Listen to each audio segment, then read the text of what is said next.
హిందీ నేర్చుకుందాం. ఈ వీడియోలో మనం జానా అనే వెర్బ్‌తో ఎన్ని విధాలుగా మాట్లాడవచ్చు అనేది నేర్చుకుంటున్నాం. జల్దీ జావో, త్వరగా వెళ్ళు. ధీరే జావో, నెమ్మదిగా వెళ్ళు. వహా జావో, అక్కడికి వెళ్ళు. యహా జావో, యహా అంటే ఇక్కడ, ఇక్కడికి వెళ్ళు.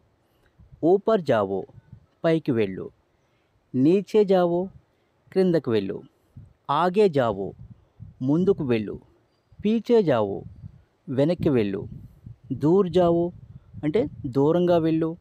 పాస్ జావో, దగ్గరకు వెళ్ళు. బాహర్ జావో, బయటకు వెళ్ళు. అందర్ జావో, లోపలికి వెళ్ళు. పెహ్లే జావో, ముందుగా వెళ్ళు. కహీ జావో, ఎక్కడికైనా వెళ్ళు. హర్ జగహ్ జావో, ప్రతి చోటకు వెళ్ళు. కభీ జావో, ఎప్పుడైనా వెళ్ళు. అభి జావో, ఇప్పుడే వెళ్ళు.